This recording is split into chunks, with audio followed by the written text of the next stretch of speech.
Good afternoon. We are very, very fortunate to be here. We're an hour late. we actually, what happened is we're an hour late.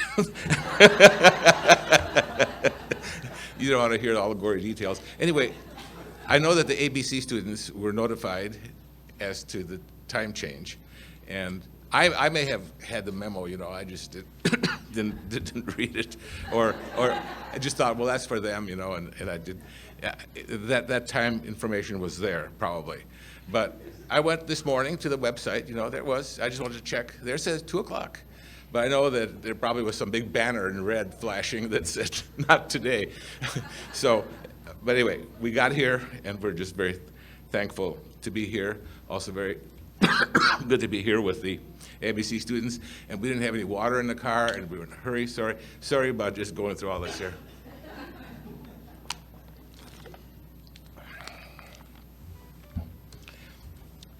I want to start out with talking about what I'll be talking about. And that's what's happening in Ukraine. People have been asking questions about, what do you make of it? Where's this all going? What does it mean? What does it mean prophetically? What does it mean as far as the identity of the nations? And are we at the time of the end? Is this the last events before the return of Christ? I'll answer some of these questions. There's a lot of questions to answer, and I could talk for a long, long time. And I have a number of slides that I'll be showing that were taken in the last 2 weeks in Ukraine about some of the damage, some of what the people that we work with have gone through, and some of the suffering and some of the events that are taking place. We are very grateful that it seems that there's been a quieting in the war, although with the Russians you can never know what that means. Perhaps they're regrouping. Some say that they are removing all their soldiers so that they can start gas warfare. I mean, there's all kinds of speculations that are happening. But one thing we do, because we're so connected with so many people in Ukraine, both Sabbath keepers, medical people, members of my family, that we do pray for them and pray very fervently for them. I know that I prayed very fervently in 2014 when Russia attacked. This was after the Crimean takeover and they attacked in the east. We prayed, and all of a sudden the war stopped. We've been praying and praying right now, and it seems to be abating. So we'll have to see just what happens and what it all means. But on February 24th, just a little over 5 weeks ago, Russia brutally invaded Ukraine with artillery, rockets, cruise missiles, and even some think hypersonic missiles attacking populations, civilian populations. It was gross, it was horrible, it was catastrophic, it was atrocious, atrocities. There's been a lot of misinformation, and I'll try not to hype the facts that have taken place because there's a lot of things that we are wanting to believe, or people want us to believe what was happened, but there are definite facts of what has taken place from photographs and from first-hand reports. There's a lot of misinformation. One thing for sure is that it's been a great humanitarian crisis. The attack on Ukraine 8 years ago in 2014 brought out about 1 million refugees, which we thought, oh, that's a horrible number of refugees. What's happened right now is there are already 5 million refugees that have left Ukraine. Some say it'll top out at 10 million. If it does, that means 1 out of every 4 Ukrainians will be leaving his country. Poland has taken in 2.5 million people, and we're involved directly with people who are moving people back and forth. There's a lot of things that are uncertain as far as even helping out. Many of you have helped out with money needed for the process of helping people, but in many places we can't even get the money in or can't get the help in. But now we're beginning to be able to do some of that, and I'll show that in a series of slides here after a bit. People have asked, is this the time of the end? As now 5 million people are being scattered all throughout Europe, going to Slovakia, Hungary, Poland, Romania, Germany, to Canada, to the United Kingdom. We've had people in the church here contacting me from the United States and from Canada wanting to take families in. until this crisis abates. Ukraine and Ukrainians are very near and dear to me because I am Ukrainian. I speak the language fluently, and I have traveled there many, many times. I didn't speak English until I was 5 years old. I remember going to kindergarten, not really knowing the language, and my teachers called my parents and said, teach this kid some English, talk English to him. Of course, my parents barely spoke English themselves because they were World War II refugees who came over in 1949 after being in a United Nations relief camp for 4 years. And that's where I was born. I was born in the United Nations camp in Hanover, Germany in 1947. Ukrainian culture and the Ukrainian pathos of the suffering nation. It's always been a suffering nation. And people, probably the worst thing you can do is to call Ukrainian a Russian. Oh, you're Russian. No. We're a whole different breed. We may be USSR citizens, as my parents were, but Ukrainian is a very distinct culture, language, and identity. Russia, the USSR, absorbed 16 republics, which it later changed and combined into 15 republics. Many of these republics didn't want to be part of the USSR, but the Soviet Union took them over for their resources and to build an empire. But my life with Ukraine really took off, being an American. In 1967, I was a student at Ambassador College in 1967, 19 years old, and one of the faculty at Ambassador College asked me to go along with him and his wife on a trip to the USSR. It was the 50th anniversary of the revolution, and the USSR was relaxing its welcomeness to foreigners and really wanted them to see what the Soviet Union looked like after 50 years of the revolution. He asked me because I spoke the language. I speak Russian as well, but not as good as Ukrainian, and I worked in photography. So he said he needed a translator and he needed somebody to take pictures because he wanted to do a series of articles for the Plain Truth, which he did. He wrote 5 articles for the Plain Truth over the next year and a half after he returned. And we traveled to Ukraine along with half a dozen, well, probably 8 or 9 more of the republics of the 15. We visited Kiev, the capital, Odessa, and a very interesting trip to Yalta in Crimea.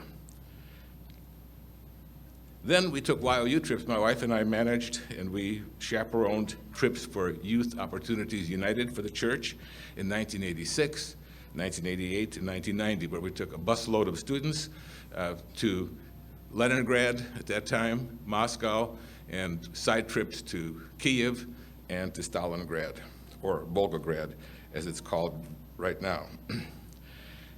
In 1988, I had a family reunion. See, when we came to this country, to the United States, we were just among immigrants who didn't speak English, didn't orient themselves too well to other people, and so people stuck together. But then when we grew up with no family, we had no contact with uncles, aunts, with grandparents, and basically all the immigrants stuck together, all the refugees stuck together, and they made each other part of their family. But I did have a reunion in 1988 in Kharkiv. That's where my mother's people were from, and that's where many of my mother's relatives still live, in Kharkiv, one of the most bombed cities in this last attack by the Russians.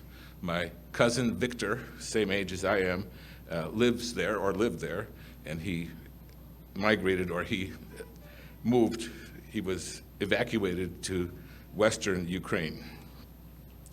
Then in 1991, we began working with Sabbath keepers in Ukraine, Western Ukraine. I mean, all these incidents, all these connections are unrelated to one another, just one after another came in my direction.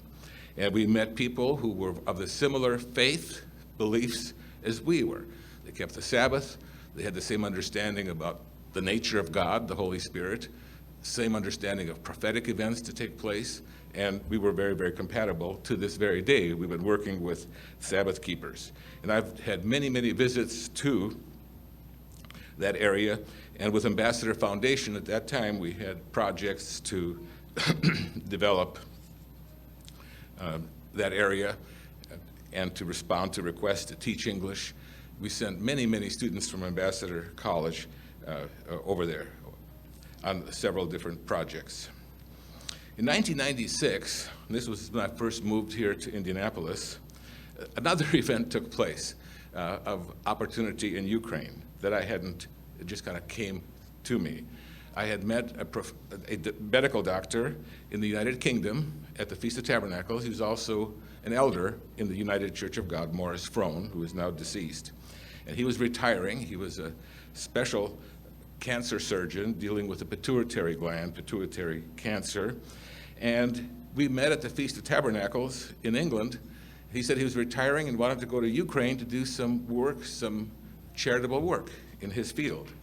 And he said that one of his patients introduced him to somebody who was familiar with other doctors in Ukraine, in Chernihiv, about 100 miles north of Kiev, and was wondering if we could talk about that. He said, yeah, let's go. You know, I never thought we would go. But by April, and that was the time when we moved here to Indianapolis, we did go, and that was the first of 3 trips. And we have worked with a center. This was a year before the center was opened. It's been open now for 25 years. We had a very, very distinct part. We had a very, very powerful part in the development of that center and serving that center. The thing that was interesting about this is that it's located 30 miles due east of Chernobyl, the ill-fated nuclear plant that was destroyed in an accident.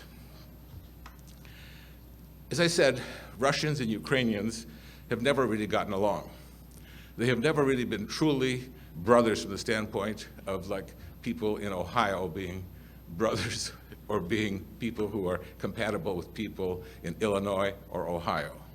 It's not like states that just are very, very friendly, but they are peoples of different cultures, people who have come from totally different backgrounds, and people who have been dominated and who have been cruelly treated. The location of Ukraine is north. I'll be showing some slides here in just a little bit, but I wanted to give you a little bit of a historical perspective. For one thing, the earliest history, and Ukrainians and Russians, for that matter, feel that the Apostle Andrew explored that area and probably even established the city of Kiev on the Dnieper River. There are so many stories about the Apostle Andrew who had traveled in that area. But the development of that area to the present first began in earnest by the migration of Vikings. The Vikings in Sweden and Norway. The Vikings were the terror of the seas. They controlled or had traveled to the New World in about the year 1000 and had also gone as far as Kiev in the east. There was an article in the National Geographic magazine entitled "The Vikings Who Went East," not the Vikings who went to the United Kingdom or to England and ravaged it, or to Europe, but the Vikings who went east. And they established trading routes and they established governments along the Dnieper River in that area in the years 700s, 800s or so. And the first princesses, they were called, they were kind of like kings over certain territory, were in that area of Ukraine. Names that are familiar to us, like Prince Oleg, Prince Oli in Novgorod,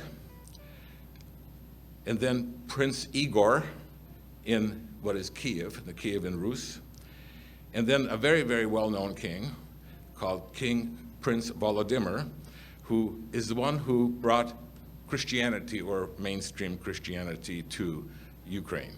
That came in the year 988, because the gods that they worshiped before that time were the Norse pagan gods. Thor, Woden, all those gods that we may know about. But these were the gods that they had worshipped. But Christianity was brought in 988 AD. And he, along with his mother Olga, are responsible for, quote, converting this nation to Christianity. And the city of Kiev was baptized. They brought the whole city down to the Dnieper River and baptized the entire city. Those who refused to be baptized were drowned. This was actually shown in a museum in Leningrad when I was there, showing that this was a forced conversion. Kiev was an ancient city in Europe, way before the establishment of many of the German cities. In fact, Ukraine, or Rus as it was called, the Kievan Rus, and France had a lot of relations. In fact, they had even the daughter of the king of France married into the royal family of Kiev. And this is how well advanced it was. But then there was a series of invasions that enslaved this Kievan Rus, which was a very beautiful, established cultural entity on the Dnieper River. When you go to Kiev today, you see old buildings like the St. Sophia's Cathedral, that's nearly 1,000 years old. You say that, I may not be into cathedrals and that type of thing, but this is old. This is old in our world. And the way that Christianity came to Kiev was Vladimir, or Prince Volodymyr, sent out emissaries to explore a few different religions. He wanted to get away from the Norse paganism. And so what they did was they'd sent emissaries to the Jews, looked into Judaism, looked into Islam even. But the emissaries who went to Constantinople were people who were just so enthralled by the cathedrals and by the music and by everything to do with Christianity. They chose not to go the way of the Muslims because they don't drink. And of course, in Russia, if you don't drink, that could affect your religion very, very badly. But then, starting in the 13th century, in the 1200s, there were waves and waves of Mongolian marauders that came from the Far East. And for 200 years, they ravaged that country, destroyed the city of Kiev. And there were actually two cities that were very, very prominent in the Kievan Rus, or in Ukraine at that time. One was Kiev itself, and the other one was Chernihiv, where we work now with the Center of Rehabilitation, which is exactly 100 miles north of Kiev. And Chernihiv actually was a nation of itself, of its own, and Kiev was a nation, but they were very, very close because they were of the same dynasty of kings. At that time, Russia, or as we know it today, Moscow, was nothing. It really wasn't much of anything. It was the Kievan Rus with its cities such as Novgorod in the north, with Chernihiv and Kiev itself that were a very strong entity of its own. But then Moscow began to arise in the 13th, 14th, 15th centuries and gave rise to the Romanov dynasty of czars. And then the Russians started dominating the Ukrainians and had for hundreds of years. Ukraine has a very, very sad history, which in spite of that, it kept its culture, it kept its identity through all the years. What does the Bible say about the people of Russia, Ukraine? Because this might give a little bit of insight into what's happening and what the dynamics are in this area. First of all, to answer the question, are we at the time of the end? Well, in one sense, yes. But is what's happening in Ukraine and the Russia war? No, it's not. It's not the apocalyptic battles that have yet to take place, because Ukraine and Russia have had these skirmishes and wars for many years. And I'm just praying and hoping that this will die down to where the Russians will pull back, will say, look, it didn't work right now, we'll put this on hold, but we don't know. The Russians have a problem with telling the truth. The words that we connect Russia, Moscow, come from biblical words. And we have published this in our publications over the years, in the Origin of the Nations, an article. Some of these are speculations, and just this is what it might be, and might be who these people are. We don't fully and 100% know the full identities of these people. We have looked at the word Rosh, and so people quickly jump to the conclusion that this means the Russians. The word Rosh appears first time in Genesis 46 as one of the sons of Benjamin. So, okay, fine, but we have no other further evidence. But where it does come into a little bit more focus of what it may mean and what its effects might be would be in a few places in the book of Ezekiel. Ezekiel chapter 38, verse 1 and through 4. Ezekiel 38, 1 through 4. Now the word of the Lord came to me, Ezekiel writes, Son of man, set your face against Gog of the land of Magog, the prince of Rosh. So we have a connection here with Gog, land of Magog, this prince of Rosh, which was a name of a person rather than a whole community and a nation. Meshech, which we speculate may be the Russian people because Meshech, Moscow, kind of sounds similar, that it may be that, and Tubal, and prophesy against him. And say, Thus says the Lord God, Behold, I am against you, O Gog, the prince of Rosh, Meshech, and Tubal. So we have this prince of Rosh, and we have Meshech as well, which was a whole nation, connected with Gog in the land of Magog. And Gog and Magog take on a legendary and a sinister meaning biblically, and Meshech is tied in with them. Meshech is not Ukraine. Ukraine, we feel, are the people of the Medes. A son, actually a brother of Meshech, called Madai. And these people, which became the Medes along with the Persians, became the Ukrainians. That's how we publish it in our literature. Ezekiel chapter 39. And you, son of man, prophesy against Gog, he speaks about this, and says, Thus says the Lord, Behold, I am against you, O Gog, prince of Rosh, Meshech, and Tubal. So twice it's stated here. But again, you have Gog and Magog as people of some type of importance, kind of a nefarious importance.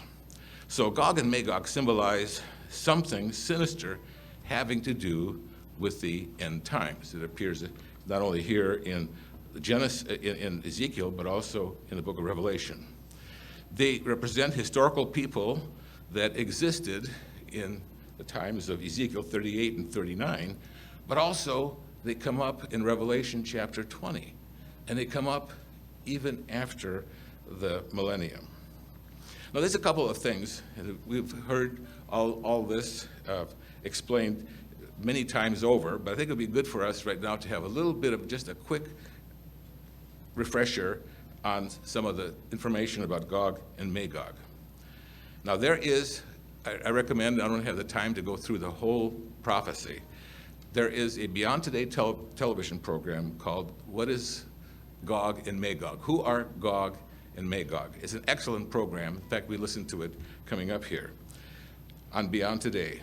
The way to find it, it's about 5 years old, is go to the search box on the ucg.org website and type in Gog, G-O-G, in the search box. And it's the third entry down. So I really strongly recommend you take a look to try to understand a little bit about what's happening, because it's gone into with some detail. But Daniel 11 is a prophecy which is the longest continuous prophecy about end time events leading to the time of Christ. Daniel chapter 11 and verse 40. At the time of the end, Here's the context. At the time of the end, the king of the south shall attack him. That's attacking the king of the north.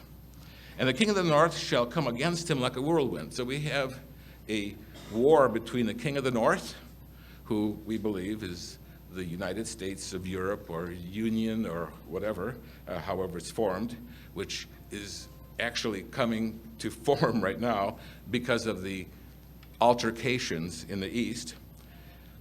King of the north will fight against the king of the south with whirlwind, with chariots, horsemen, many ships. He shall enter the countries, overwhelm them, and pass through. He shall also enter into the glorious land, and many countries shall be overthrown. So here we have a meeting of the king of the north and the king of the south, which we believe are an alliance, confederation of Islamic nations.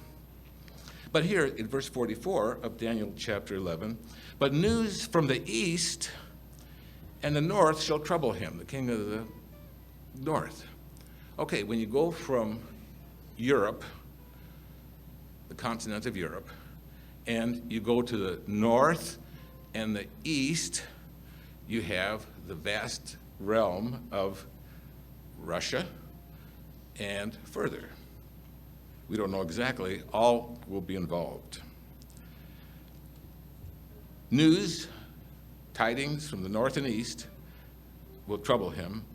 Therefore he shall go out with fury to destroy and annihilate many. So here we have really big-time war coming at the very end with the things that take place. The war will be between Europe and with the tidings that come from the north and the east. The book of Revelation points out a number of very grotesque events that take place. Revelation chapter 9 and verse 13. The sixth angel sounded, and I heard a voice from the four horns of the golden altar, which is before God, saying to the sixth angel who had the trumpet, release the four angels who are bound at the great river Euphrates. So the four angels who had been prepared for the hour and the day, month and year were released to kill a third of mankind. Now the number of the army of horsemen was 200 million. I heard the number of them. And the only way we could get to that type of scale of people is by looking at the hordes and the populations that are in that. This is what happens just before the return of Christ. So you have this confrontation between the king of the north and the 200 million. And there's nuclear exchanges that take place. Here, continuing in verse 17. And thus I saw horses in the vision. Those who sat on them had breastplates of fiery red, hyacinth blue, and sulfur yellow. And the heads of the horses were like the heads of lions. And out of their mouths came fire, smoke, and brimstone. By these three plagues, a third of mankind was killed. And this indicates nuclear exchange, an exchange of the killing of millions of people very, very quickly by the fire and the smoke and the brimstone which came out of their mouths. And their power is in their mouth and their tails, for their tails are like serpents, having heads, and with them they do harm. This is all things that are leading up to the return of Jesus Christ. The story continues also in Revelation chapter 16 and verse 12 through 14. Revelation 16, verse 12, the sixth angel poured out his bowl on the great river Euphrates, and its waters were dried up, so that the way of the kings from the east might be prepared. And I saw unclean spirits like frogs coming out of the mouth of the dragon, out of the mouth of the beast, and out of the mouth of the false prophet. For they are spirits of demons performing signs which go out to the kings of the north of the whole world, to gather them together for that great day of God Almighty, for that great battle, the battle of Armageddon. And the return of Jesus Christ is to stop the total destruction of the earth. He comes in at this time to end what takes place, or what has started. Revelation chapter 20 and verse 7. And when the 1,000 years have expired, now fast forward 1,000 years into the future, Satan, who had been restrained now during the millennium, will be released from his prison and will go out to deceive the nations which are in the four corners of the earth, Gog and Magog. Here it comes up again. Now, this may not be literally the people that connected with Meshach, but they are an expression, a symbolic of people who are evil, godless, and just won't want to see the glory of God after 1,000 years. To gather them to battle, whose number is as the sand of the sea. And went up to the breadth of the earth and surrounded the camp of the saints of the beloved city, which was unwalled cities. These are people who never could understand the goodness of God. God is still holding something back. Even after seeing the millennium and seeing all the goodness and all the blessings of God, they still reject him. And fire came down from God out of heaven and devoured them. The devil who deceived them was cast into the lake of fire and brimstone, where the beast and false prophet are or were, and they will be tormented day and night forever and ever. This is the second time that Satan, the devil, is put down. So that's the story of what takes place. I honestly don't believe that Ukraine will be part of this. Ukraine has a heritage of being a place that has had cultures that were Israelite that came through, such as the Scythians. It's been a very rich land that's been wanted by others. The people have not been warlike. And even my name, Kubik, comes from Jakubik. There are indications that these people have a temperament totally different. The Russians have a temperament, and even the Far Eastern countries have a temperament of conquering, of subjugating peoples. Ukraine has never had that. It's been a country that's been subjugated. Now that is my take on this, and I see how Ukraine has been treated. I would like to now turn to, as if I can, I'd like to give you a few slides here to show what's happened of recent times. First of all, here's Ukraine in Europe. It's located just north of the Black Sea. It's a large country. It's almost the size of Texas. It's a little bigger than California and a little bit smaller than Texas in square miles. But it's standing, you see, it's right there against Russia, has a long border. The longest border it has is with Russia, which has been hostile to it. It has no natural borders. You just cross over, no mountains, no water, and that's been part of the problem. Here's Ukraine. If you superimpose it on the United States, you see it would stretch from Chicago to New York and Raleigh, North Carolina to Toronto. So that's how big Ukraine is, and those are some of the major cities. Kyiv, our second largest city is Kharkiv. That's where my family's from. Also Lviv, third, which is my other side of the family from my father's side, is more from western Ukraine. Here it is a little bit more, showing its placement. It's right in the middle of everything. And it is a very rich land. 20% of the black earth on this earth is in Ukraine. Topsoil is 3 to 4 feet deep.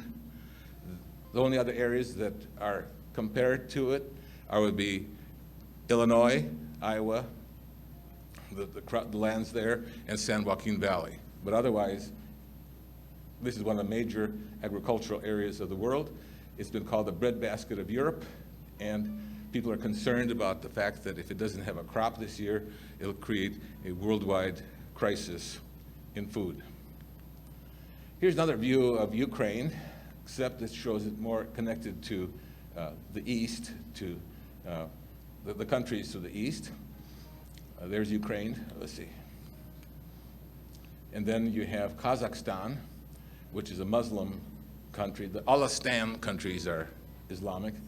Kazakhstan is almost the same size as the US continental United States in size. And then, of course, you have China right here. Here's Ukraine, and I'll show you the two areas where we work. The area where we work with the Sabbatarians is way, way in the far west. We have been working with these people now since 1991, over almost pushing 30 years. And we have had just we have gone 31 years that we've worked with these people. And I talk to them every week. They have major efforts here to take care of refugees who are coming from all over Ukraine to the West, as they want to get out of the country to Poland here, or to Slovakia, or to Hungary. I might just tell you some of the cities that people are escaping. Kiev, of course. Another one is Zaporozhye, which is the site of the largest nuclear power plant in Europe, if not the world. The Russians, took it over, and those areas were under great threat of being shelled and bombed. So a lot of population have left those cities and are headed to the West. This is one of our ABC students from 3 years ago. His name is Vladek Yurishko. He was only able to, because of visa, be able to attend ABC for 1 semester. But he's back there now, he's married, and he's leading an effort to resettle people in homes. This is his father, Ivan Yurishko, who we've known for 31 years. There's Vlad, and that's his little daughter, Sarah. She's got a little prayer scarf, over her that's traditional there. But they have been praying. This was before the bombing started. This is their congregation. This is their church building where they hold services on the Sabbath. And they started putting beds in to settle some of the refugees in a temporary way before they could get them on their way. Then they started building bunk beds. They built these from scratch. But this is church services 2 weeks ago. These aren't, everything that I'm showing you are pictures that have been taken in the last 2 weeks. And the church there has done a massive campaign to feed the people. This is soup that they were giving to them. But these people have come in from all over, and it's kind of a holding place until they get them across the border, namely to Poland. A lot of things have been shipped in from the West, and this is one place where we can get things into because it's not been bombed yet, or it has not been bombed. And so a lot of things have gone in. And actually, we've been able to wire money into the banks there and be able to help in that way. In other areas that we work, such as Kharkiv or Chernihiv, banks aren't operating. Nothing's working. And then here, aid that has come in. The whole church is an all-church effort. They take all that aid. They're creating little boxes and things for children. One of the things is that the refugees, only the women and children are allowed to leave the country. All men under 60 are required to stay in their country and are expected to defend the country. So Ivan Yurishko himself, he says, I just turned 61. I'm just past military age. So that's what they're working with. And that's part of the crisis itself, is that you have 5 million women and children, out there in those countries. It's a dream world for sex traffickers and human slave trade. Here's a reception room in the church. And this is a church that we actually helped them build a number of years back. They met at an old Jewish synagogue that was turned into a mission, but now they have put up their own building, and they're very servant-minded. So we have helped them ourselves from the fund that we have, and also they have many other of their friends who have already gone to the United States and settled in places like Portland, Oregon, which is one of the big places, and in the state of Missouri. Here's a view from the balcony of the beds there that they have done. And it's been a whole church effort to get this shelter going for these people. And they have just hordes of people coming in, and they serve everyone. They take care of everyone. And Vlad, the ABC student, his job, what he's been doing, and has been going through the whole community, going through the whole province, knocking on doors. Can you take a family in? Can you take a family in? Here's more of the bunk beds that they have built. Here they are outside the church. Here they are building them. Here's a woman kind of varnishing it or whatever. So that's there out in the west.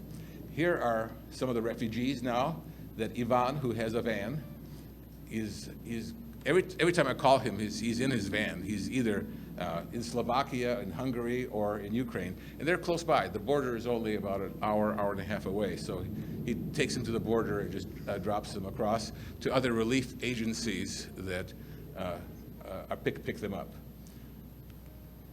Here's a family that's come in from the east.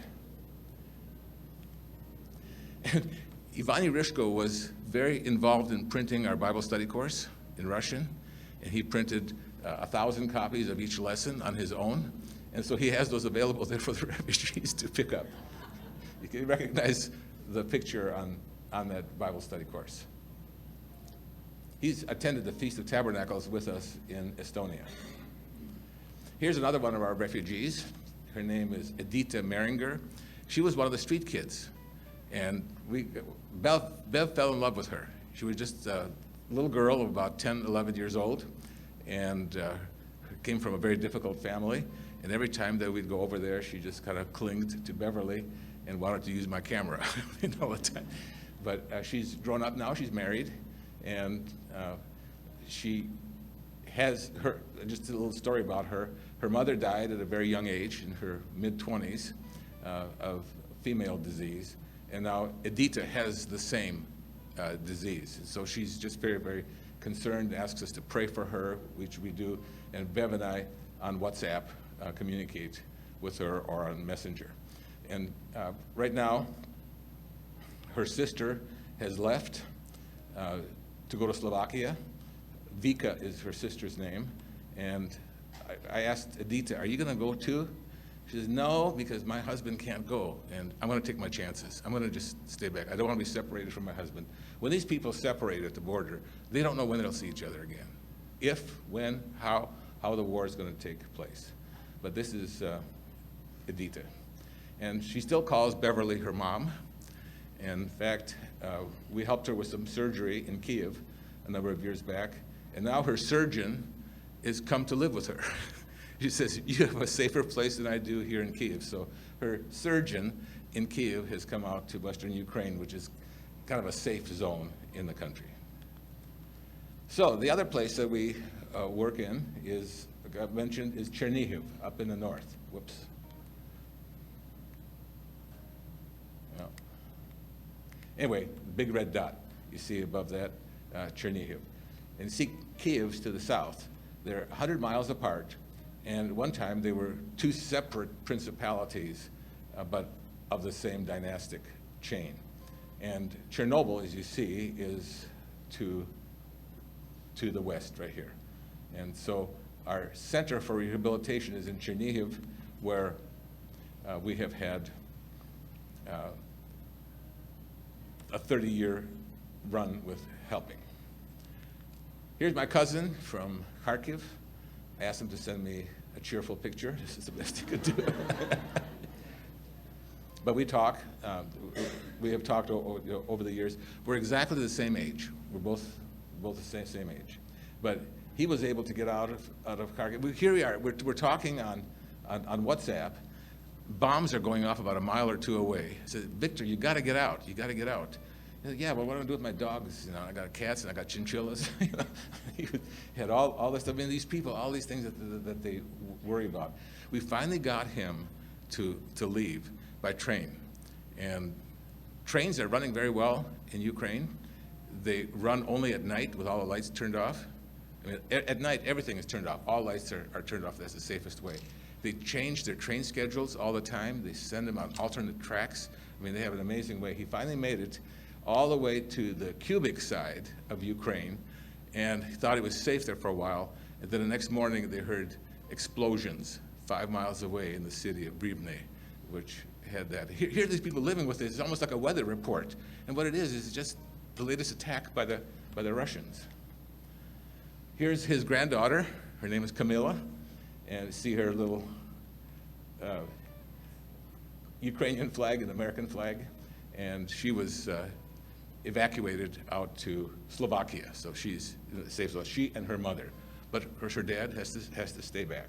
No men are allowed to leave.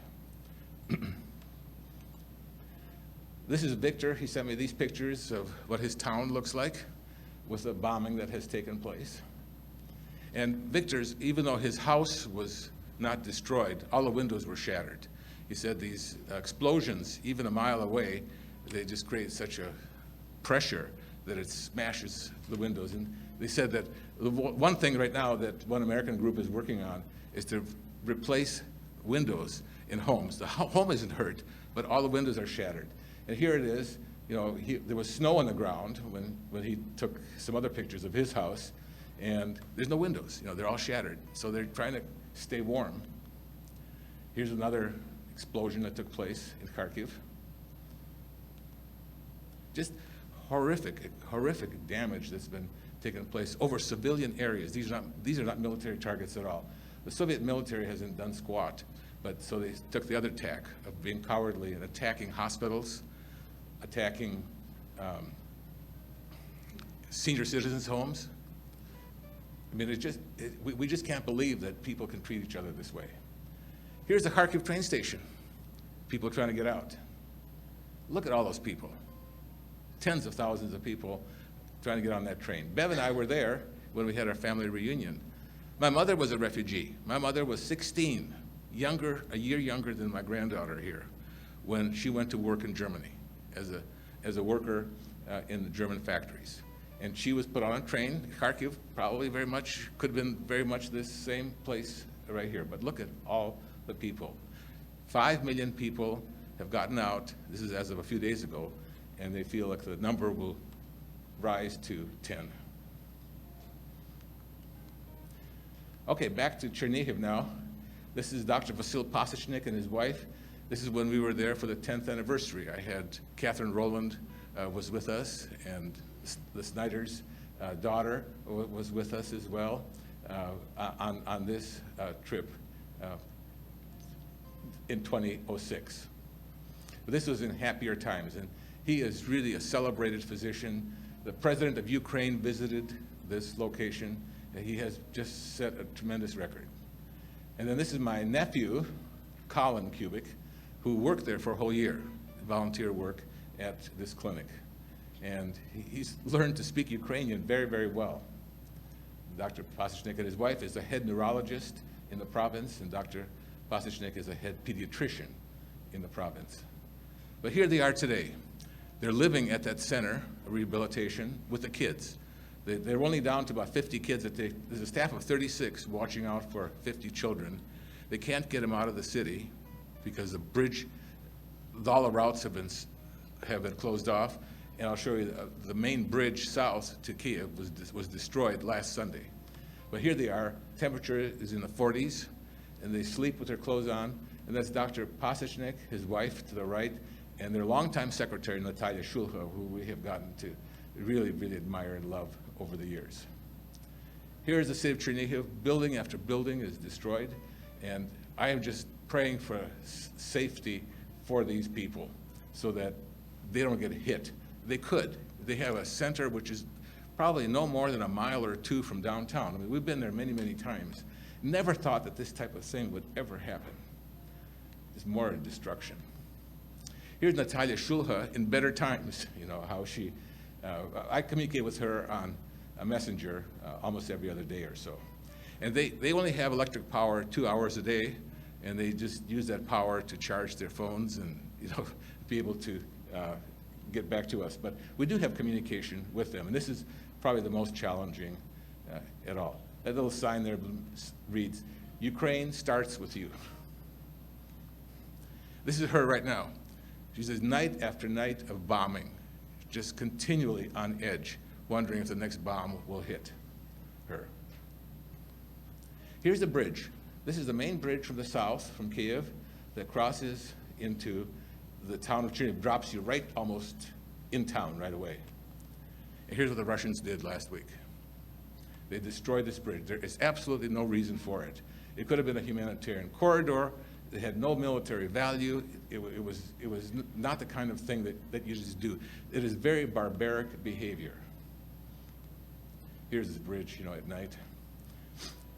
Then the Russians destroyed the sports stadium in town. And of all things, it was called the Yuri Gagarin Sports Center.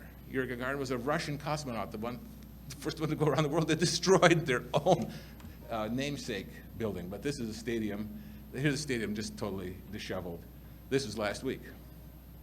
You hear about this in the news, but this just goes on over and over again, story after story. This looks like, I'm not sure what this was, but it looks like books there. So it's a school or a library or something that was destroyed. Here's a crater. Look at this crater from a bomb a rocket that had hit. And so they cook for the kids outside on kind of a makeshift grill. I mean, this is a beautiful center. It had a kitchen. It had a place for people to stay overnight.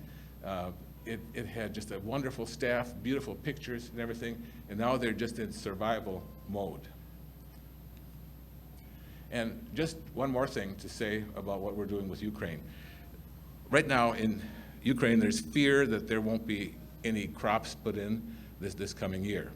But one of our elders, you may know him, Neil Kinsey. Who here knows the name Neil Kinsey? Okay, he's an elder in Cape Girardeau, Missouri. He has a consulting company which has consulted a lot in Ukraine, because Ukraine is one of the top 5 agricultural areas of the world. And he has many clients that he does soil testing with. He's worked in 50 countries, in all states in the United States, and he works with a company in Ukraine that wants to get the crop in. And we're partnered with LifeNets to help this company to be able to get the proper things that they need to come in there. Hopefully things will die down now that they can get their crop in March. Okay, and so we started a emergency fund, and we've been just very thankful for the support that we've gotten from everyone. It's been very, very gratifying from you.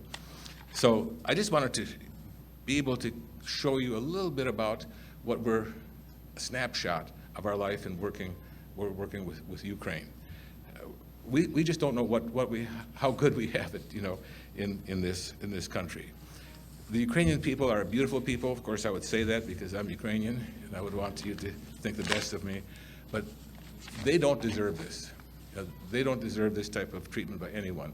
And now Europe is dangling with the Damocles sword that if you come in, the Russians say, you're going to experience something you've never experienced before. In other words, threats of chemical warfare or threats of nuclear war.